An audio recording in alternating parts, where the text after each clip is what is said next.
घटना पहले जरूर घटेगी कि तुम्हारे अंदर जो नेगेटिव एनर्जी का प्रवेश हो गया तुम्हारी बुद्धि में, तुम्हारे शरीर में, तुम्हारे मन में, तो वो घटना पहले तुम्हारे साथ में घटेगी, उस व्यक्ति के साथ में नहीं घटेगी, उसका तो अच्छा ही होगा। अब ये सोच लेना आगे जो है किसी के बारे में सोचने से पहले। और अधिकतर जो है कलयुग में जो है प्राणी इसी कारण से ज्यादा परेशान रहता है। सतयुग जो था, सतयुग बोले कि सतयुग में कोई ज्ञानी मिलता था या ऋषि मुनि आश्रमों में जाकर के उनसे पूछना पड़ता था। फिर उसके बाद में त्रेता युग आया। त्रेता युग में जो है फिर कुछ ज्ञानियों की संख्या बढ़ी। फिर जो है द्वापर युग आया। द्वापर युग में फिर और ज्ञानियों की संख्या बढ़ी।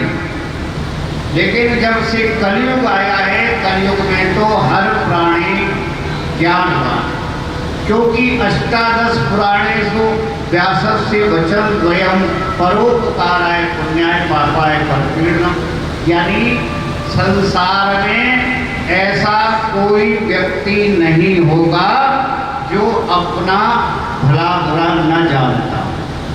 बता दो, एक भी व्यक्ति बता दो कि ये अपने बारे में भला बुरा नहीं जानता, या वो ये ना सोचता हो कि हाँ मैं आज जो है 1 रुपया कार्य में लगाता हूँ, कल 10 मिलने चाहिए। ये कलयुग है, इसको जो है कलयुग कहते हैं। ले ले ले ले रे प्रभु का प्यारे नाम, उमर तेरी बीती जाए। ले ले ले ले रे प्रभु का प्यारे नाम, उमर तेरी बीती जाए।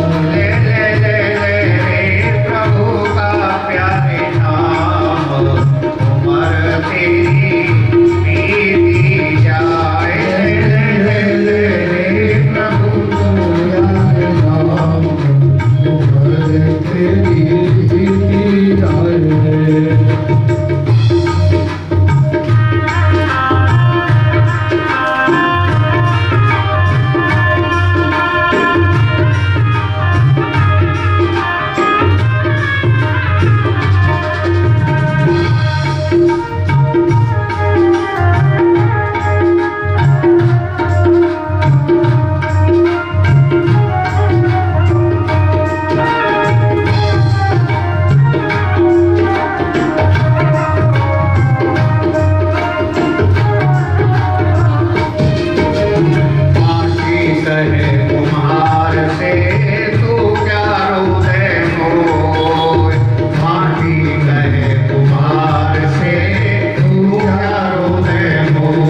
पानी हो, आग लगती हुई देखी है?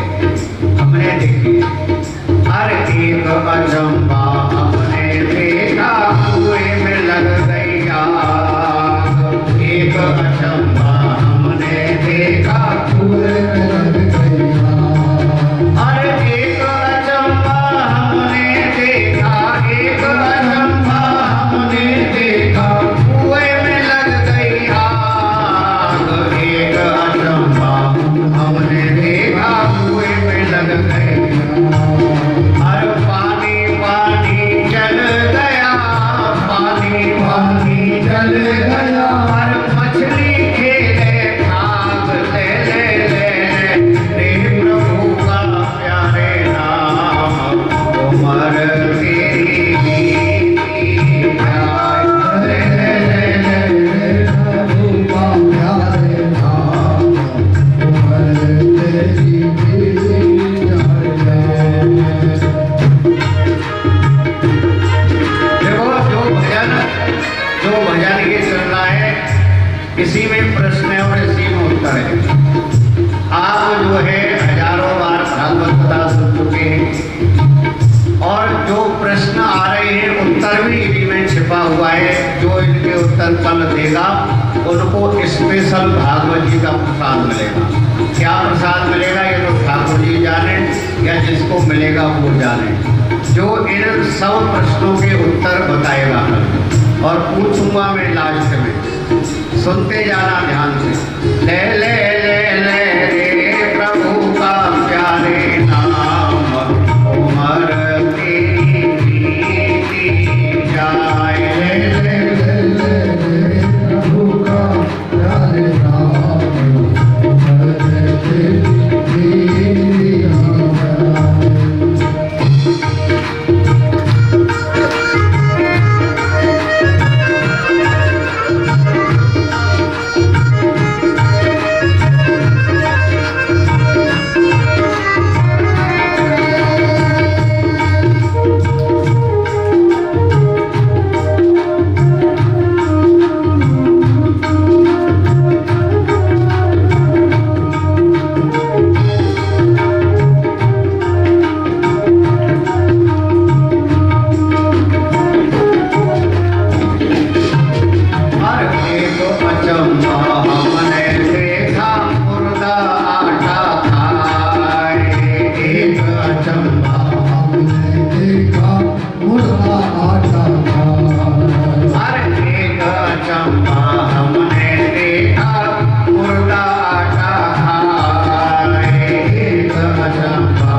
कच्चा जो है और उसको पानी में रख दिया जाता है, धीरे धीरे वो घुल जाता है, पता नहीं चलता। ऐसे ही जो है क्षण प्रति क्षण हमारी आयु भी उसी तरह जो है बीत रही है, निकल रही है और हमें पता नहीं चलेगा। ऐसे ही जो है समय निकलता जाएगा और हम क्या विचार करते रहेंगे, अभी क्या है, कर लेंगे आराम से, अभी क्या उम्र है।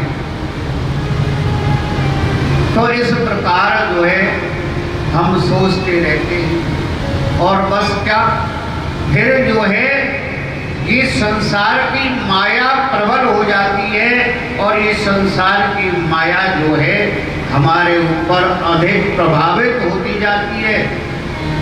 फिर हमें पता नहीं चलता, न दिन का पता चलता, न रात का पता चलता। और फिर जो है एक समय बोले कि भगवान का नाम स्मरण करेंगे, बोले कि वो तो मौका मिलेगा ही नहीं, वो समय तो आएगा ही नहीं, कभी नहीं आएगा। भगवान का जो है नाम लेने का समय तो कभी आएगा नहीं। आपने जो सोचा कि करेंगे बस करेंगे, लेकिन धीरे धीरे समय तो निकलता जाता है और हम जो है सोचते ही रह जाते हैं। लेकिन इस प्रकार काल जो है बिल्कुल कदापि विचार नहीं करता, काल नहीं सोचता है। जब नारद जी ने कलयुग में आकर के देखा, कलमल ग्रसे धर्म सब गुप्त हुए सदग्रंथ।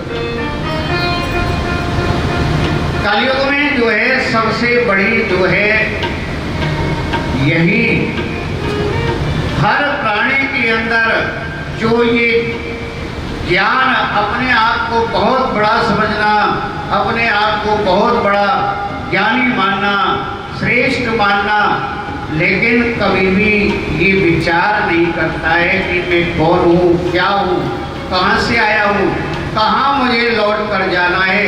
क्योंकि जो जीवन है मनुष्य जीवन, ये मोक्ष का द्वार है। इसको क्या कहा गया है? मोक्ष का द्वार। क्योंकि ये जब ही मिलता है जब तुम्हारे बहुत ज्यादा अच्छे कर्म होते हैं। अब इसलिए मिला कि इसमें और बहुत अच्छे कर्म करो जो तुम्हें मोक्ष की तरफ ले जाए। आज जो है इस जन्म में बहुत अच्छे कर्म करके जाओगे, फिर दूसरा तुम्हें इतना बड़ा जो है एक देव योनि प्राप्त होगी। जब वो देव योनि तुम्हें प्राप्त होगी तो उसमें भी जो है तुम और अच्छे कर्म करो, तो जब उसमें भी तुम्हारे बहुत ज्यादा अच्छे कर्म हो जाएंगे, तो जब शुभ अशुभ कर्म तुम्हारे समाप्त हो जाएंगे, अब ना शुभ कर्म बचे ना जो है बुरे कर्म बचे, तब जो है तुम्हें निश्चित रूप से मोक्ष की प्राप्ति होगी। और ये सब जो है कैसे जो है प्राप्ति होगी? क्योंकि कलयुग में भगवान के नाम का ही महत्व ज्यादा है। श्रवणम कीर्तनम विष्णु स्मरणम पाद से उतने ज्यादा दुखी हो जाओ। जितने आप सुख की कल्पना करोगे, जितना आप भगवान से सुख मांगोगे या सुख की चाहत करोगे, उतना ही तुम्हें दुख मिलेगा। ये समझ लें। क्योंकि भगवान दृढ़ बनाते हैं। जब भगवान अपने भक्त को अपनाते हैं तो क्या करते हैं कि उसका सर्वस्व हरण कर लेते हैं, कुछ नहीं छोड़ते भगवान उसके पास। जैसे सुदामा जी के पास में कुछ नहीं रहा, लेकिन क्या भक्ति छोड़ दी सुदामा जी ने? भगवान का नाम नहीं छोड़ा। आज के समय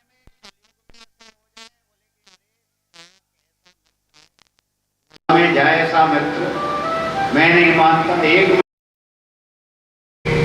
और इन तीन तत्वों में ही इस शरीर को मिलाया जाता है। पृथ्वी में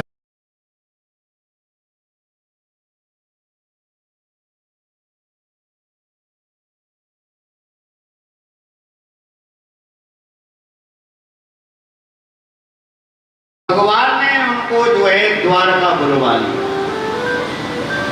सुदामा जी अपनी मर्जी से गए थे द्वारका, अपनी मर्जी से नहीं गए। भगवान द्वारकाधीश की कृपा थी, उन्होंने बुला लिया। और सुदामा जी को पता भी नहीं चला, 2 लोग की संपत्ति यानी भगवान से भी ज्यादा अमीर हो गए सुदामा जी। भगवान ने इतना अमीर कर दिया। भाई भगवान का भक्त जो भक्त भगवान के पीछे अपना सर्वस्व त्याग देता है, सब कुछ छोड़ देता है, तो अब ये सोचो कि भगवान उसको कितना माला माल करता है ना, विचार की बात। तो ये जो है भगवान ऐसे ही नहीं, दृढ़ता, तुम्हारी दृढ़ता देखते हैं कि कितने पक्के हो तुम। जैसे कुम्हार घड़ा बनाता है, पहले कच्ची मिट्टी का बनाता है, फिर उसको पकाता है, उसके बाद में ही जो है बार बार बजा के, तुम भी जो है बाजार से खरीद के लाते हो, देखते हो कच्चा तो नहीं है, पक गया, हाँ भाई पक्का है। तो भगवान भी ऐसे ही पकाते अपने भक्त को। जब पूर्ण तैयार हो जाता है, भक्त एकदम जो है भगवान में लीन हो जाता है, तो फिर बोले कि फिर भक्त को कोई चिंता नहीं, फिर तो भगवान ही उसके आगे पीछे डोलते, भगवान ही डोलते उसके आगे पीछे, कहीं कोई बात ना हो जाए, इसको कोई कष्ट ना आ जाए। भगवान फिर स्वयं जो है, क्योंकि योगक्षेमम वहाम्यम, भगवान देते भी हैं, और फिर जो भगवान ने दिया है ना, भगवान उसकी रक्षा भी स्वयं करते हैं। योगक्षेमम वहाम्यहम्, यानी भगवान ने जो आपको दिया है, और आप यदि इस प्रकार भगवान के भक्त हैं, तो भगवान रक्षा भी करते हैं, आपकी भी रक्षा करेंगे, आपके जो है धन की भी रक्षा करेंगे। संपूर्ण जो है सुरक्षा की जिम्मेदारी फिर आपकी नहीं होती है, भगवान की हो जाती है। फिर आपको कोई चिंता नहीं, आप कुछ भी करो, मस्त रहो, आनंद से रहो, लेकिन इस प्रकार का दृढ़ विश्वास होना तो चाहिए। जब तक इस प्रकार की दृढ़ता मन के अंदर, तुम्हारे चित्त के अंदर नहीं आएगी, तब तक जो है भगवान का ध्यान तुम्हारे ऊपर कदापि नहीं रहेगा।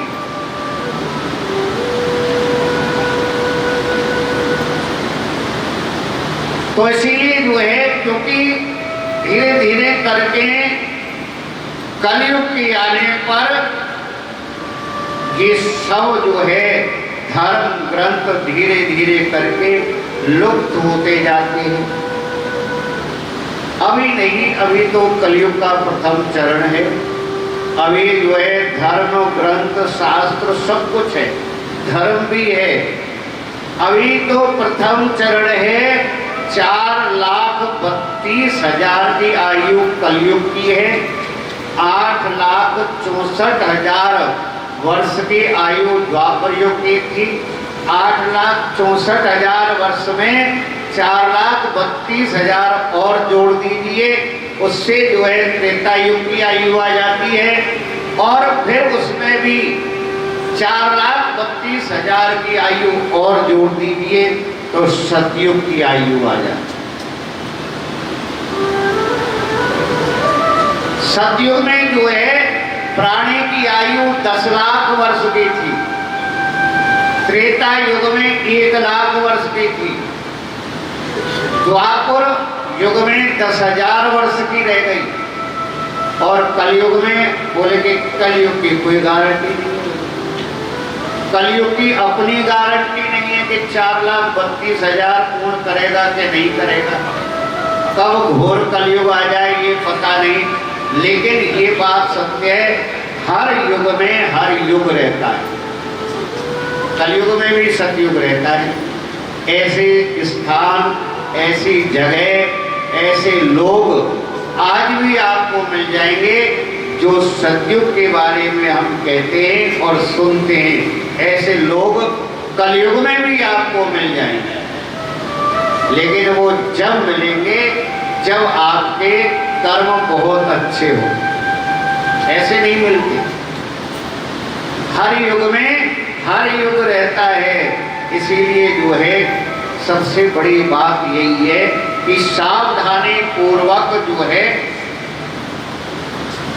हमें चलना पड़ता है।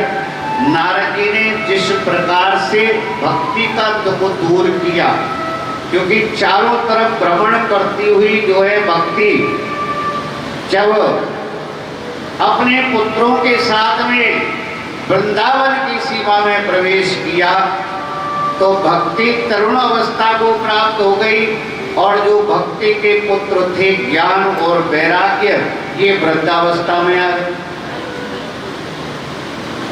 अब ऐसा जो है दृश्य और ऐसा आश्चर्य नारद जी ने स्वयं देखा कि दो व्यक्ति जो है एकदम अचेत जड़ के समान जो है पड़े हुए हैं, और एक युवा स्त्री उनके सामने बैठी है, बार बार जगा रही है, अपने पुत्रों के लिए हाय हाय कर रही है। नारद जी वहां पहुंच जाते हैं और भक्ति से जाकर के नारद जी प्रार्थना करते हैं,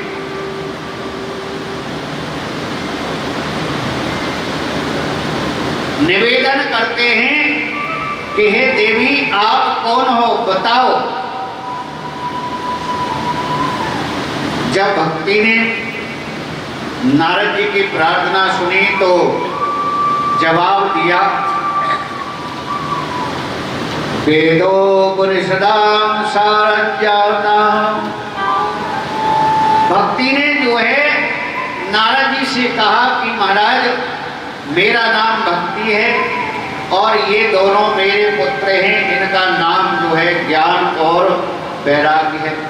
नारद जी को बड़ा आश्चर्य हुआ कि पुत्र बूढ़े और माता जवान, ये भगवान की क्या लीला है, ये भगवान की क्या माया है। नारद जी को बड़ा ही अटपटा लगा, बोले ऐसा कैसे हो गया। बोले कि पता नहीं, हर स्थान पर हम भ्रमण करते हुए मेरे पुत्र जवान थे, पहले मैं जो है वृद्ध थी, लेकिन यहाँ इस पृथ्वी पर, इस वृंदावन की जो है पृथ्वी पर आते ही ये दोनों पुत्र मेरे वृद्ध हो गए और मैं जवान हो गई, तरुण हो गई।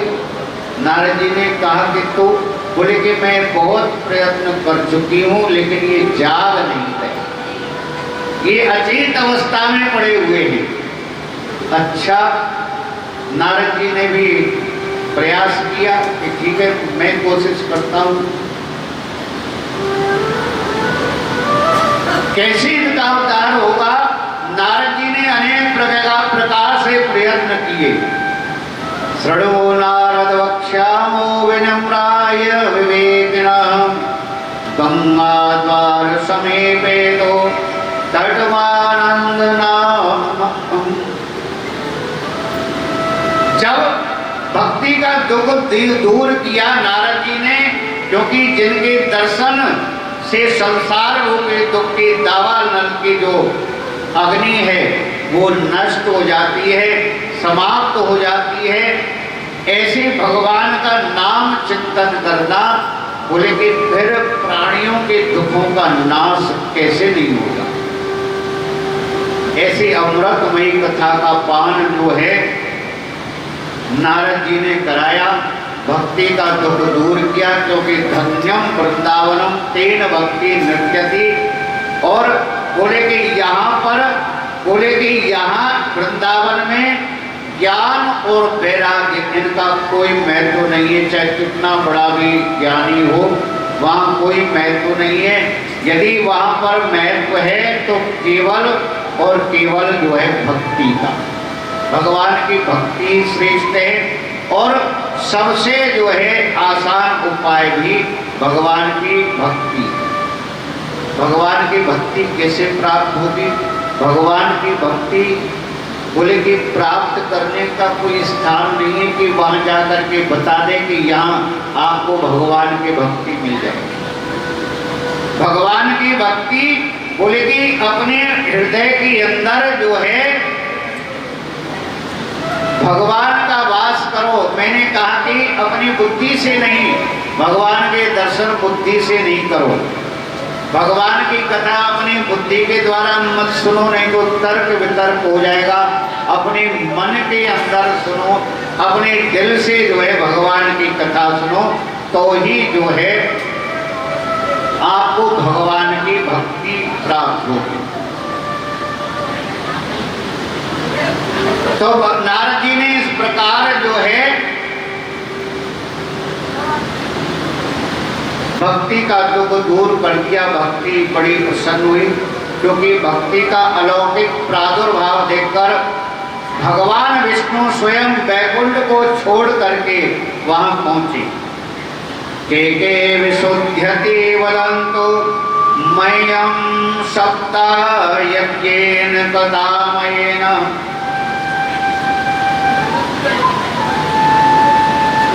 तो यहाँ पर जो है सनत कुमार आदि ऋषियों ने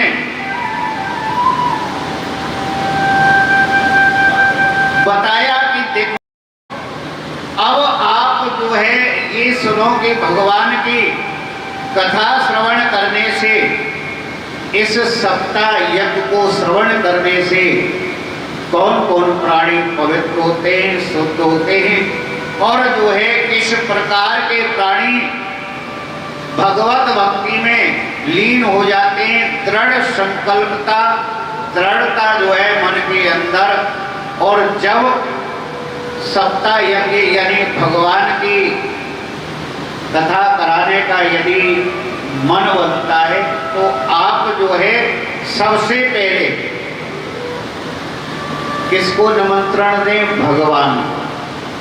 भगवान से प्रार्थना करें कि प्रभु इस प्रकार कथा श्रवण करने की हमारी इच्छा है, आप हमें कथा श्रवण कराएं। और अपनी महत्वता बिल्कुल नहीं लाएं, मध्य में भगवान के ऊपर छोड़ दें और आप जानो अब आपका काम, हमें कोई मतलब नहीं। ना हम कथा कराने वाले और ना हम कथा सुनने। कथा करने वाले जो है ठाकुर जी हैं, और कथा सुनने वाले भी ठाकुर जी हैं, और कथा कराने वाले भी ठाकुर जी हैं। आप ये मत समझना कभी भी मन के अंदर ये अहंकार, ये अभिमान मत लाना कि हम सहयोग करते हैं तो कथा होती है। भगवान की कृपा आपके ऊपर होती है तो आपका सहयोग जो है मिलता है तो कथा होती है। लेकिन ये मत सोचना कभी भी, और भगवान की जो कृपा है ये समझ लो कि नित्य निरंतर जो है आप लोगों के ऊपर बनी रहेगी। इस प्रकार जो है तुंगभद्रा तटे पूर्वं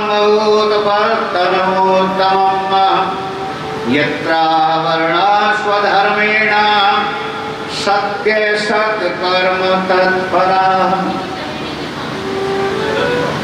पूर्व काल में महाराज तुंगभद्रा नदी के तट पर एक नगर था। चारों वर्ण, ब्राह्मण, क्षत्रिय, वैश्य, शूद्र, ये मनुष्य सब अपने अपने कर्मों में जो है लगे हुए, सब अपने अपने धर्म के अनुसार, अपने अपने वर्ण के अनुसार अपने अपने जो है कर्मों का पालन करते थे। और वहीं पर जो है आत्मदेव नाम का एक परम ज्ञानी और बहुत ही धर्मात्मा और श्रेष्ठ कुल में उत्पन्न एक ब्राह्मण रहते थे, जिनका नाम जो है आत्मदेव था। आत्मदेव के पास में किसी प्रकार का कोई अभाव नहीं था। हर प्रकार के संसारिक वस्तुएं, हर प्रकार का साधन, कोई धन की कमी नहीं थी। उनकी पत्नी का नाम धुंधली था, लेकिन हर समय एक बात से दुखी रहते थे और मन में क्या विचार करते थे कि उनके कोई संतान नहीं। इस बात से बड़े परेशान रहते थे, बड़े दुखी रहते थे और यही सोचते थे कि हमारे जो है मरने के बाद में क्या होगा, हमें जो है कौन जल देगा और कौन हमारा श्राद्ध करेगा, कौन क्रिया करेगा, कौन तर्पण करेगा। यही मन में विचार कर इसीलिए पुत्र का होना जरूरी है। आत्मदेव जो है इस प्रकार चिंता में रहते। अब कई बार अपनी जो है पत्नी को भी बताया। पत्नी विचार करने लगी कि ये सब संभव नहीं है, क्योंकि उसको जो है संतान नहीं चाहिए थी, वो ऐसे ही रहना चाहती थी। अपनी बहन से भी उसने बात कर ली, बोले तुम्हारे जब संतान हो तो मुझे दे देना, मैं तुमको बहुत धन दूंगी। आत्मदेव ब्राह्मण जो है बड़ा परेशान दुखी होकर के एक बार घर से निकल गया, और घर से निकलने के बाद में जंगल में बोले कि आत्महत्या करने के लिए पहुंच गया कि ये जीवन जो है बेकार है, निरर्थक है। जब संतान नहीं तो इस जीवन को जीना भी व्यर्थ है। तो अपने जो है शरीर को नष्ट करने के लिए आत्मदेव ब्राह्मण जंगल में चले गए। एक वृक्ष के नीचे बैठे हुए वहां पर जो है संयोगवश महात्मा के दर्शन किए। जब महात्मा को अपनी तरफ आते हुए देखा, संत मिलन को चालिए तज माया अभिमान, जो जो पग आगे रखे कोटिन यज्ञ समान। खड़े हो गए आत्मदेव, तुरंत जो है उन संतों के चरणों में गिर पड़े। संत जो है बड़े दयालु थे, उठाया, गले लगाया, बोले कि क्या बात है भैया, क्यों दुखी हो? बोले कि बस अब मुझे पता है कि भगवान की कृपा मेरे ऊपर हो गई, क्योंकि संत समागम हरि कथा तुलसी दुर्लभ दोय, शुद्ध दारा और लक्ष्मी ये पापी के घर भी हो। ये जो है संत समागम हरि कथा, संतों का सत्संग, संतों के दर्शन और भगवान की कथा, भगवान का सत्संग, ये ऐसे नहीं मिल जाता है, ये बड़े दुर्लभ है। भगवान की कृपा होती है तभी इनकी प्राप्ति होती है, नहीं धन लक्ष्मी वैभव शुद्ध पुत्र आदि ये तो सब कुछ जो है मिलता रहेगा, ये तो पापी को भी मिल जाता है, ये तो पापियों के यहाँ भी होता है। लेकिन भगवान की कथा और संतों के दर्शन, संतों का सत्संग, ये बड़ा दुर्लभ है। आज जो है आत्मदेव ब्राह्मण समझ गए भगवान की कृपा मेरे ऊपर हो गई, जो प्रभु आपके दर्शन हो गए, ठीक है, लेकिन तुम इतने परेशान क्यों हो, दुखी क्यों हो, बताओ। आत्मदेव ब्राह्मण ने निवेदन किया कि महाराज कोई कमी नहीं है मेरे पास, लेकिन मैं यही सोचता हूँ बार बार कि मेरे मरने के बाद में मेरे पितरों का तर्पण कौन करेगा, श्राद्ध कौन करेगा, मुझे जलांजलि कौन देगा। मेरे कोई संतान नहीं है, मुझे पुत्र चाहिए। संत बोले क्या करेगा पुत्र का? बोले कि महाराज क्योंकि पुत्र जो है इस पिता को भवसागर से पार कर देता है। बोले कि अच्छा ऐसा विश्वास है तुम्हारा? बोले कि हाँ, पुत्र के बिना सदगति होने वाली नहीं है, मेरी दुर्गति हो जाएगी। अब संत बोले कि एक बात बताओ, यदि पुत्र के होने पर तब भी तुम्हारी दुर्गति हो गई तो कौन जिम्मेदार होगा, बताओ।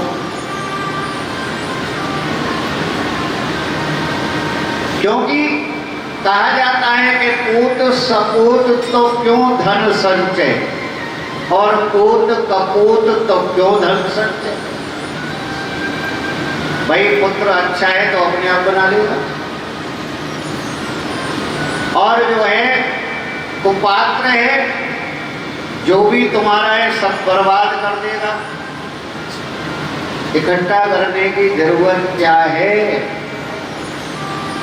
आत्मदेव से बोले कि क्या तुम जो है इस चक्कर में पड़ रहे हो? अरे अच्छा है, भगवान का नाम लो, भगवान का भजन करो। बोले कि नहीं महाराज, मुझे संतान जरूर चाहिए, मुझे पुत्र चाहिए। ठीक है, संत हैं, और देखो संत जब कृपा करते हैं और संत जो आशीर्वाद देते हैं तो भगवान को भी झुकना पड़ता है, भगवान को भी माननी पड़ती है। दे दिया एक फल जो है संत ने, बोले कि एक काम करना, ये फल जाकर के अपनी पत्नी को दे देना, इसको ग्रहण करेगी तो तुम्हारे यहाँ पुत्र का जन्म हो जाएगा।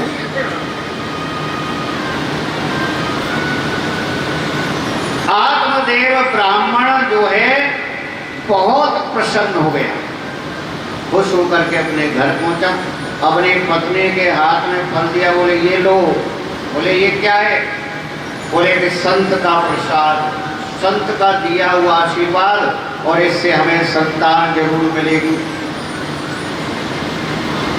इसको तुम ग्रहण करोगी तो हमें संतान अवश्य मिलेगी, ये उन महात्मा ने कहा है।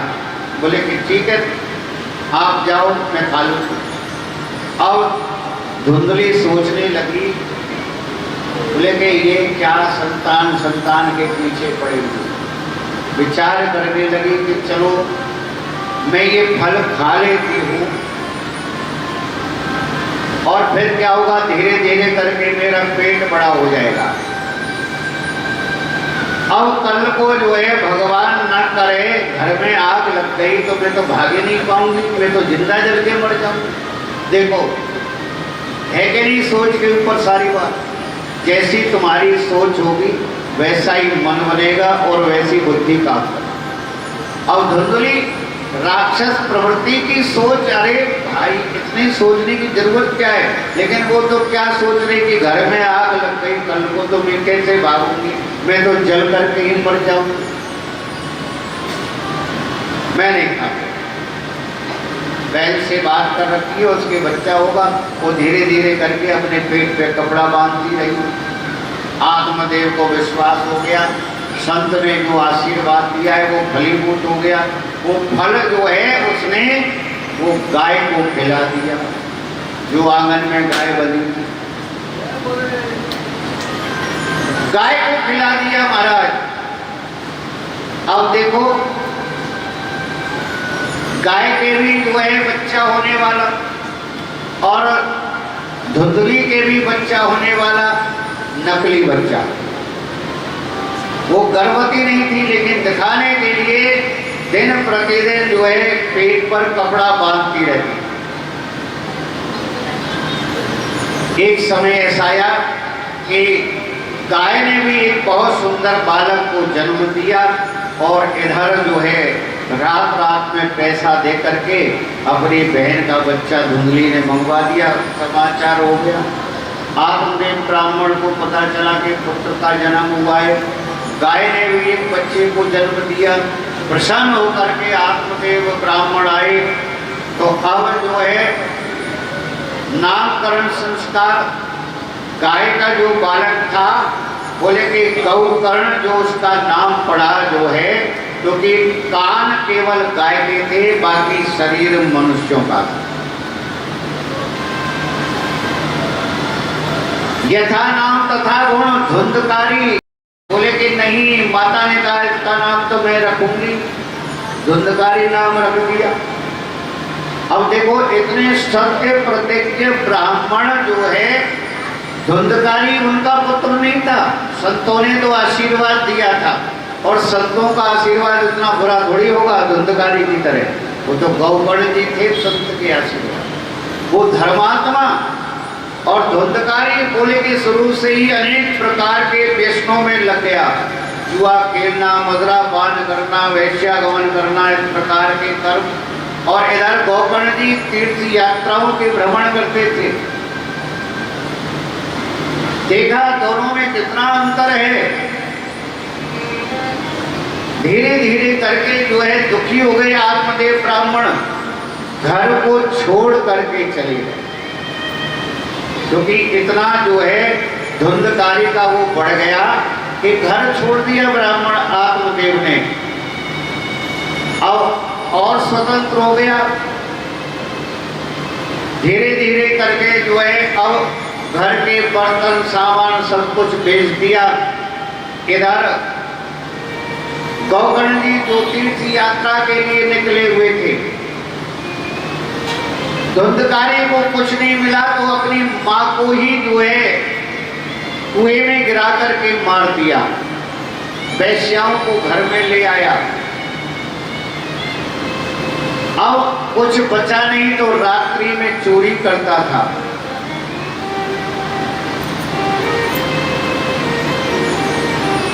रात्रि में जो है चोरी करता था और उन वेश्याओं का पालन करता था। जब आत्मदेव ब्राह्मण दुखी होकर के जंगल में जब गोकर्ण जी को मिले और गोकर्ण जी ने पूछा कि क्या बात है पिताजी, क्यों परेशान, क्यों दुखी हो रहे हो? बोले कि पता नहीं, घर तो मैं छोड़कर आ गया लेकिन मेरा मन जो है घर पर क्या कर रहा होगा धुंधकारी। इस प्रकार अत्याचारी ऐसे पुत्र का जन्म हुआ है कि मेरा जीवन ही व्यर्थ हो गया। बहुत समझाया जो है गोकर्ण जी ने। बोले पिताजी आप क्यों चिंता करते, आप क्यों परेशान होते हैं?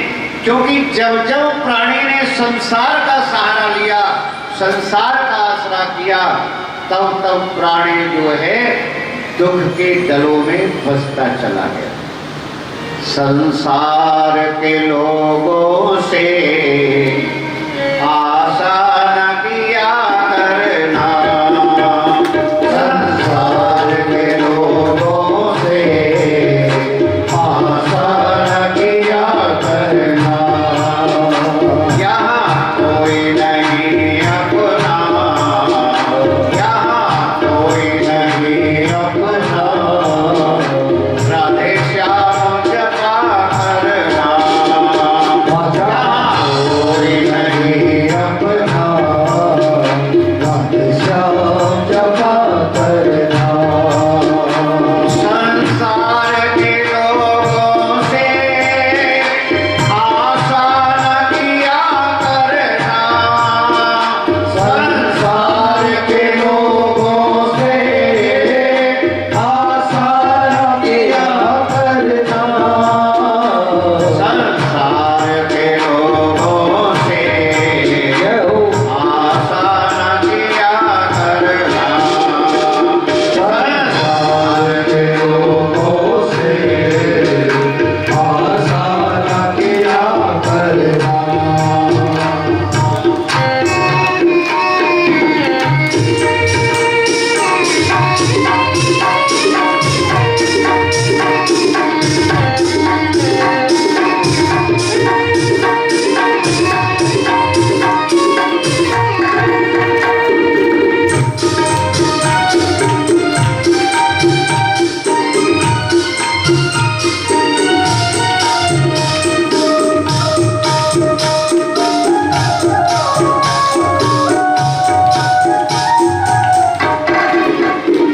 जीवन के समंदर में तूफान भी आते हैं, जीवन के समुंदर में तूफान भी आते हैं, जीवन के समुंदर में तूफान भी आते हैं, जीवन के समुंदर में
चाहत करते हैं। हमारा बेटा बड़ा होगा, पढ़ेगा लिखेगा, काम धंधा करेगा, कल हमारी सेवा करेगा। क्यों ऐसा आशा में रहते हैं, क्यों ऐसी आशा करते हैं? पहले से ही जो है मन के अंदर अब सेवा ना करेगा तो तुम्हें कितना कष्ट होगा ना। तो यही दुख का कारण है।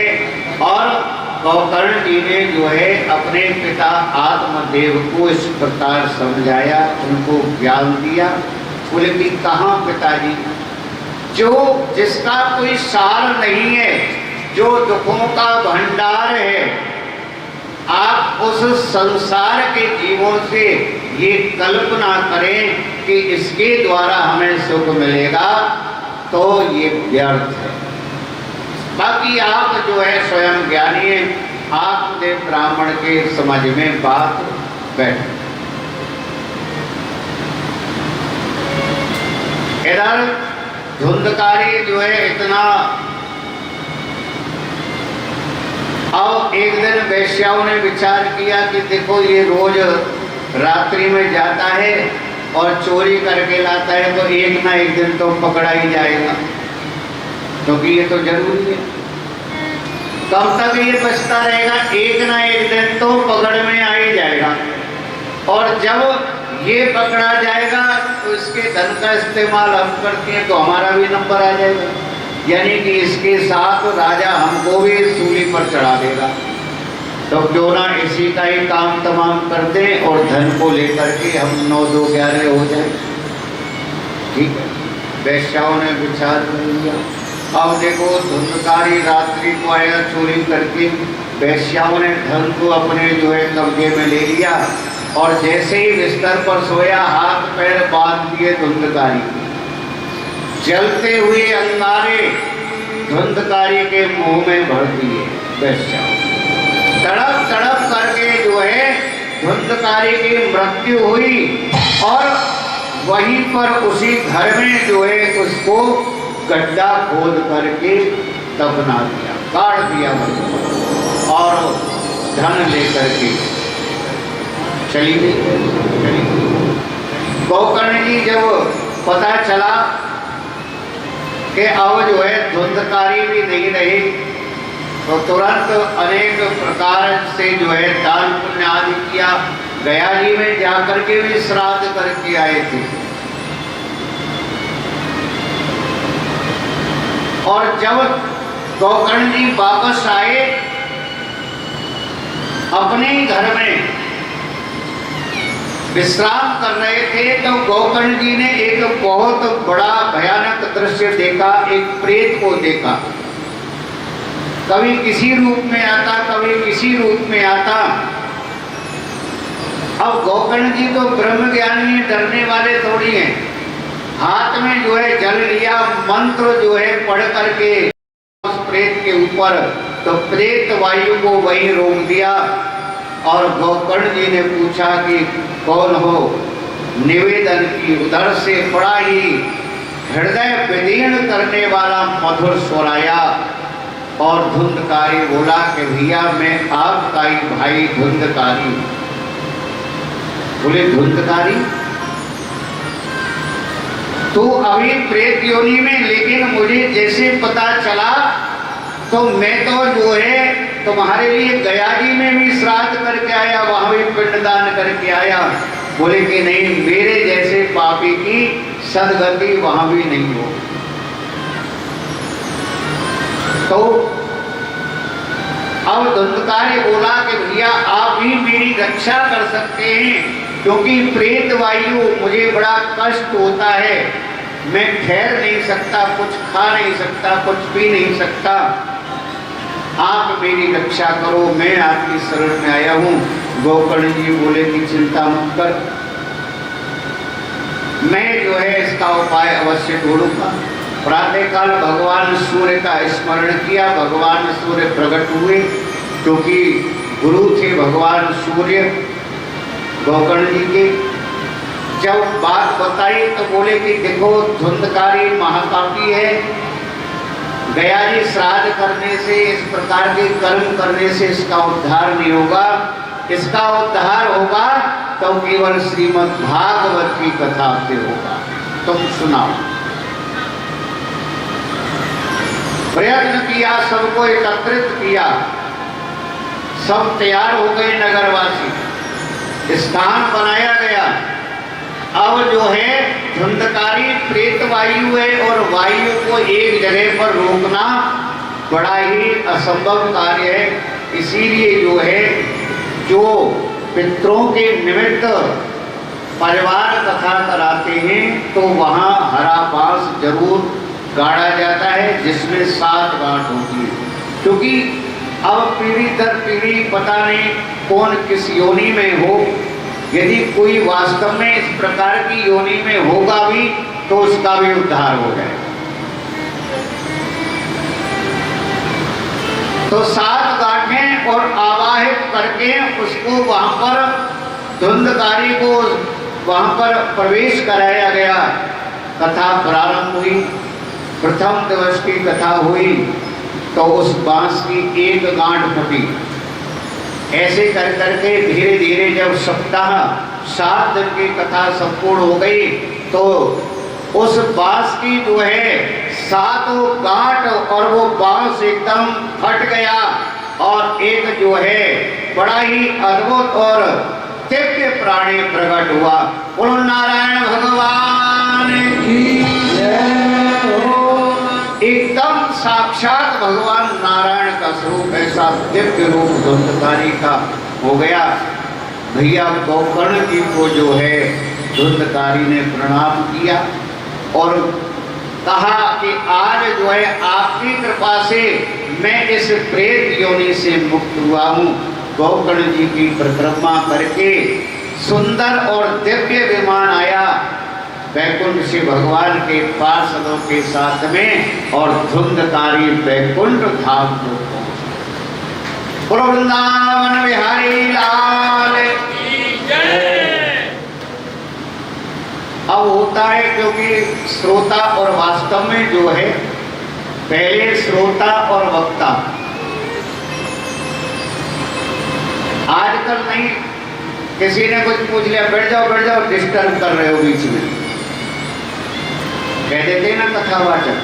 लेकिन पहले श्रोता वक्ता कैसे होते थे पता है? जरा सा भी शंका हुई तो पूछ देते कि महाराज जी इसका क्या मतलब है।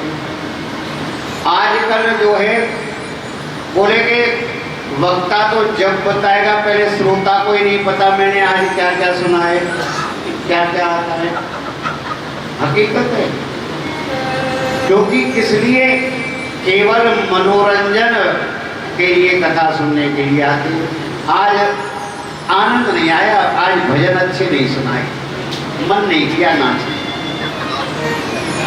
कथा से कोई मतलब नहीं है, भजन अच्छे नहीं हुए, आनंद नहीं आया। नहीं पहले जो है कहते थे। अब देखो जब ये दृश्य देखा तो एक व्यक्ति खड़ा हो गया और बोला गोकर्ण जी से, बोले कि महाराज ये तो सरासर अन्याय है। बोले क्यों भाई? कथा तो हमने भी सुनी थी, इतने सब लोग बैठे हुए सबने कथा सुनी, लेकिन जो है एक धुंधकारी के लिए विमान क्यों आया? विमान तो हम लोगों के लिए भी आना चाहिए था, हम भी वैकुंठ में जाना चाहते हैं। बात तो सही है, गोकर्ण जी ने कहा कि तुम लोगों की बात सही है, तुमने कथा सुनी है, लेकिन धुंधकारी ने कथा श्रवण करके उसका चिंतन और मनन भी किया है। क्योंकि मोक्ष उसको चाहिए थी, तुम्हें नहीं चाहिए थी। तुमने तो कथा सुनी, आज तो आनंद आ गया, प्रसाद भी बहुत अच्छा था। आज कथा के बाद में प्रसाद भी मिलता है, बहुत अच्छा था, बहुत अच्छी कथा हुई, बड़ा आनंद आया और बस जयराम जी। इसको कथा केवल सुनना कहते हैं, बाकी लोग कोई मतलब नहीं। लेकिन कथा श्रवण करने का मतलब ये नहीं होता है, उसको चिंतन और मनन करना चाहिए और भगवान का नाम भी जपते रहना चाहिए, तब उसका फल सार्थक होता है। बोले कि देखो तुम लोगों ने केवल कथा सुनी है, आए और कथा सुन के चले गए, लेकिन धुंधकारी ने जो है मन से कथा सुनी है, चित्त से कथा सुनी है और चिंतन और मनन किया है। बोले कि महाराज एक काम करो, हम भी ऐसा ही करेंगे। तो गोकर्ण जी ने कहा कि मैं विश्वास दिलाता हूं सबके लिए विमान आएगा, सबके लिए विमान आएगा। और फिर जो है इसी श्रावण मास में गोकर्ण जी ने दोबारा कथा की रचना की, सबको एकत्रित करके। और फिर कथा हुई, तब जो है धुंधकारी की तरह ही सबने कथा श्रवण की, चिंतन मनन किया। आज जो है वहीं पर एक नहीं अनेकों विमान आ गए वैकुंठ से, और एक विमान में स्वयं भगवान नारायण आ गए। सबके लिए विमान आए, जितने भी श्रोता थे सबके लिए विमान आए। और एक विमान में भगवान नारायण गोकर्ण जी को हृदय से लगाया भगवान नारायण ने, और अपने साथ विमान में बैठाकर सशरीर गोकर्ण जी को वैकुंठ धाम ले गए। और जितने भी श्रोता जिन्होंने कथा सुनी सबके लिए अनेक विमान आए, सब अपने अपने विमानों में बैठ करके भगवान के वैकुंठ धाम। ये भगवान की कथा है कि निगम कल्प तरोर गलतम श्रीमद् भागवत कथा क्या है। मैं आप लोगों को हर बार बताता हूं कि ये कल्प वृक्ष है। कल्प वृक्ष का मतलब क्या होता है कि इस कल्प वृक्ष के नीचे बैठ करके जैसी आपकी कल्पना होगी, जैसी आपकी मनोकामना होगी वो पूर्ण होगी। लेकिन इस प्रकार का विश्वास भी तो होना चाहिए। ये थोड़ी है कि क्या है एक पुस्तक, ये पुस्तक नहीं है, ये ग्रंथ नहीं है, कोई ये शास्त्र नहीं है, स्वयं भगवान श्री कृष्ण का साक्षात रूप है श्रीमद् भागवत कथा। पत्रम पुष्पम फलम तोयम। आप चाहे जो कुछ भी अर्पण करें, देखो भागवत जो है पुराण आप घर में रखो, कोई दिक्कत है, कोई परेशानी है, कोई प्रॉब्लम है, कोई धन की कमी है, तो आप नित्य प्रतिदिन जो है भागवत जी के ऊपर एक तुलसी दल अर्पण करते रहो और भागवत जी को प्रणाम करते रहो, तो निश्चित रूप से आपकी मनोकामना पूर्ण हो जाएगी। इसीलिए कल्प वृक्ष कहा गया है। जब एक बार सभी देवता मिलकर के और ऋषियों के पास आए, बोले कि महाराज आप ये अमृत हमें दे दो और हमसे जो है असली अमृत ले लो, आप अमर हो जाओगे। जो कथा रूपी अमृत है ये आप हमें पिला दीजिए। मना कर दिया। जब इसका महत्व देखा कि सब जो है अनेक प्रकार के फल अमृत सब कुछ एक तराजू में रखा गया और केवल श्रीमद् भागवत का फल एक तराजू में रखा गया, तो उसके बराबर कुछ भी नहीं निकला। ये श्रीमद् भागवत की कथा का महत्व है, महात्म है। ये तो केवल जो है अभी आप भागवत कथा का महत्तम श्रवण कर रहे हैं, अभी कथा प्रारंभ नहीं हुई है, केवल महत्तम सुन रहे हैं। क्योंकि देखो जब मकान बनाया जाता है तो सबसे पहले क्या किया जाता है, नींव खोदी जाती है, फिर उसमें क्या बीम डाले जाते हैं, पिल्लर। तो ये स्तंभ यानी कि हम जो है अब कथा श्रवण करने के लिए तैयार है। जब तक ये सब बातें जो है हमारी समझ में नहीं आएंगी तो हमें क्या पता चलेगा कि भागवत कथा क्या है, इसका महत्व क्या है, कि शास्त्रीय ग्रंथ क्या है।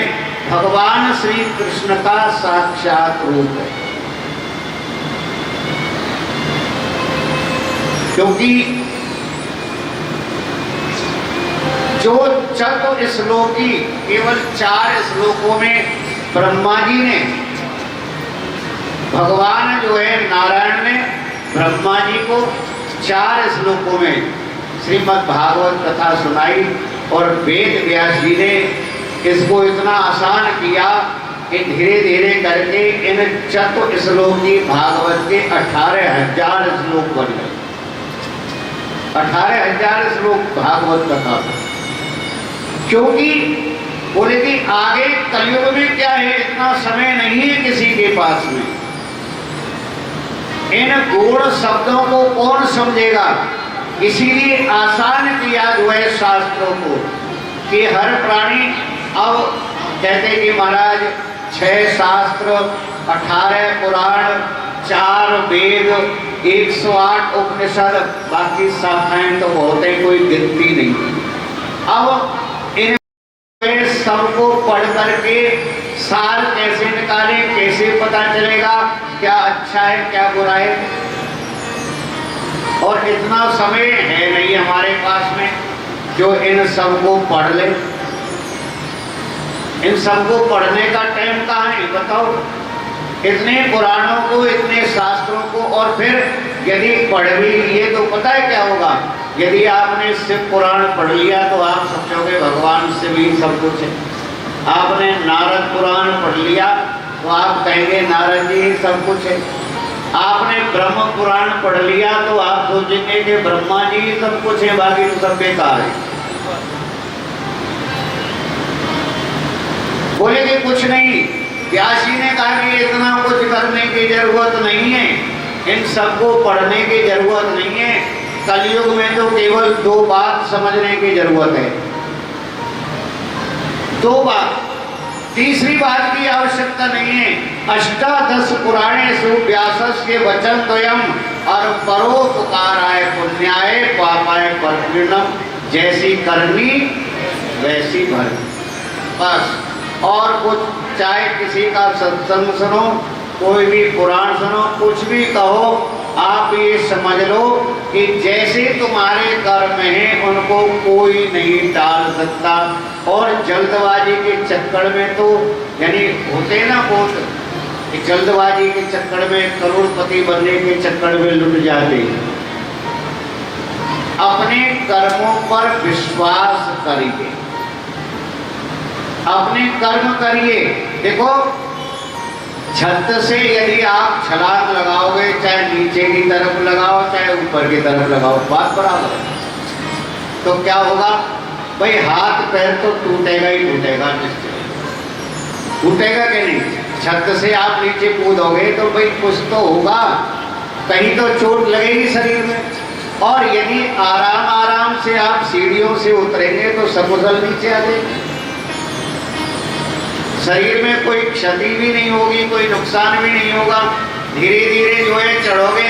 अब आप एकदम से छलांग लगाओगे कि मैं पहली सीढ़ी से 5वीं सीढ़ी पे पहुंच जाऊं, और 5वीं सीढ़ी पे पैर नहीं गया, पैर ओछा रह गया, तो तुम्हारे दांत वांत सब टूट जाएंगे। सुन लो, नुकसान होगा ना। तो यही बात है, भगवान जो दे रहे हैं उसमें प्रसन्न रहो। भगवान ने जो दे रखा है भगवान का धन्यवाद करते रहो। प्रभु आपकी बड़ी कृपा है और हम जो है बड़े प्रसन्न। ये मत कहो कि और दे दे, और दे दो प्रभु, कम है और दो, और दो। बाकी जो है विधाता बोलेगी जो तुम्हें मिलना है मिलेगा ही, इस तरफ तुम सोचो मत। क्योंकि जब भगवान कहते हैं कि कर्मण्यवाद का रस्ते मां फलेषु कदाचन, तुम तो केवल कर्म करो, उससे क्या मिलना है ये सोचना हमारा अधिकार नहीं है। और यदि हम यही सोच लेंगे, और होता भी ऐसा है, सोचते पहले हमारा यदि ये काम सफल हो गया ना तो सत्यनारायण भगवान की कथा कराएंगे। अरे भाई करा लो, उसमें क्या बिगड़ता है, जरूरी है ये सीख के कराओ, और नहीं हुआ तो नहीं कराओ, तो सीधी सी बात। यानी कि एक तरह से भगवान को भी हम लोग ब्लैकमेल करते हैं कि हमारा ये काम हो गया तो हम कथा कराएंगे, तो हम हवन कराएंगे, तो हम पूजा कराएंगे।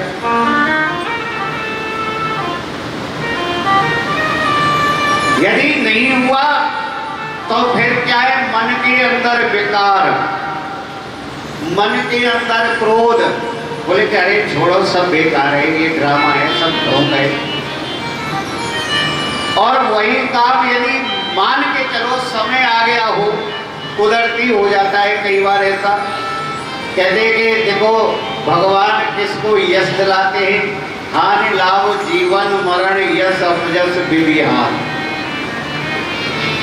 कई बार होता है कि आप बिल्कुल एकदम स्पेशलिस्ट को जाकर दिखाओ, उसकी भी दवाई काम नहीं करती, और कई बार एक जो है पैसे ही 8-10 गोली गुड़िया में बांध कर दे देते हैं ना, उनकी वो दवाई असर कर जाती है क्या नहीं। यानी कि किसको यश दिलाना है, किसको अपयश दिलाना है, ये विधाता जानते हैं। अब कुदरती जो है यदि काम हो गया तो फिर अरे बोले फिर तो पूछो मत। देखो देखो आप मानो चाहे मत मानो, मैं तो भगवान को मानता हूँ क्योंकि मेरा काम बना, भगवान ने बना दिया, भगवान है, मुझे पक्का विश्वास है। यानी कि लोग अब भगवान को जो है भगवान होने का सर्टिफिकेट हम देंगे कि भगवान है कि नहीं।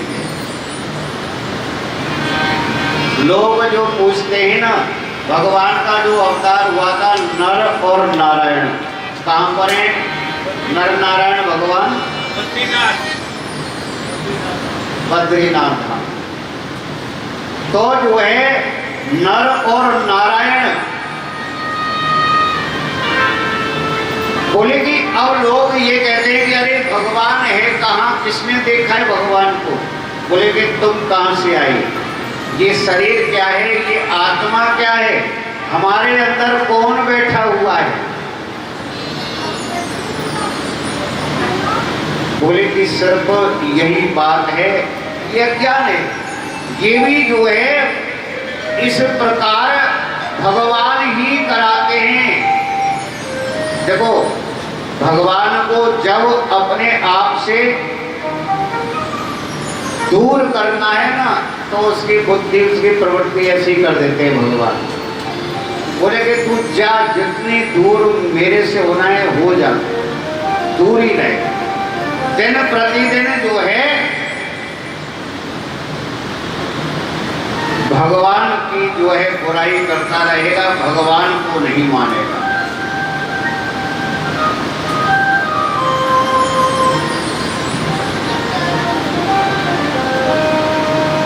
लेकिन समय जो है यही कहता है कि देखो कल का मतलब होता है काल,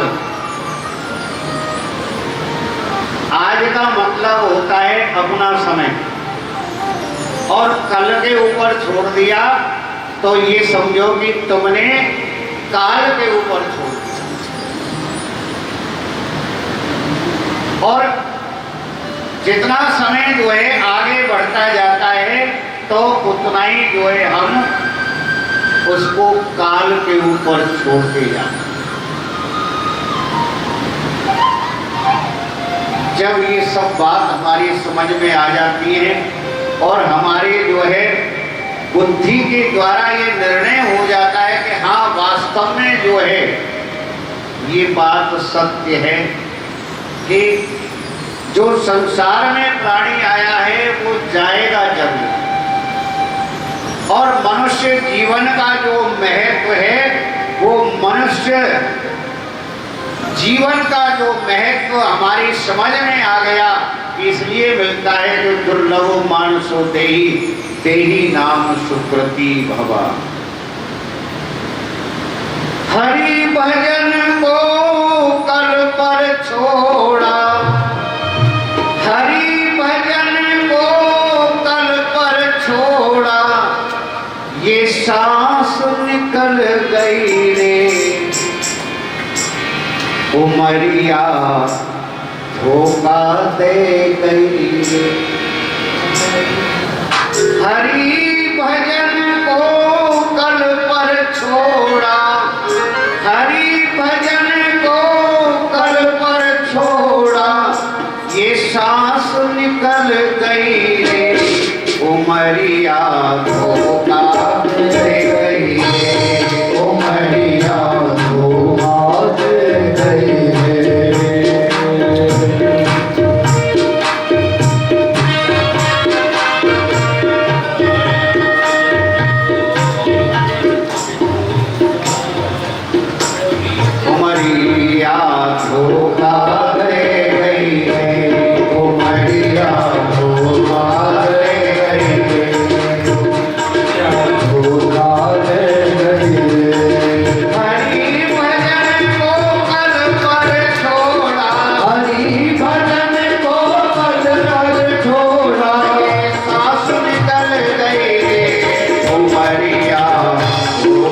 जी घबराए सारे जग की रखवाले मुझको भी अपना बना ले सारे जग की रखवाले मुझको भी अपना बना ले आने पैर में तेरे जान है इसके कुर्बान आया मेरा वाला आया मेरा हारा वाला सारे जग में है इसकी शान जान है इसके कुर्बान जान है इसके कुर्बान जान है इसके कुर्बान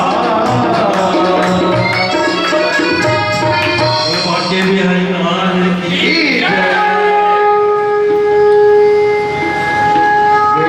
डेली कथा का समय 3 से 6:30 बजे का है और आप सभी लोग टाइम से आए क्योंकि दिन प्रतिदिन कथा का आनंद बढ़ता रहेगा और आगे भी उत्सव आएंगे। बुधवार को भगवान का जन्मोत्सव मनाया जाएगा तो सभी जो है ऐसे ही अधिक से अधिक संख्या में आते रहे और अब भगवान की आरती करेंगे अपने अपने स्थान पर खड़े होकर के।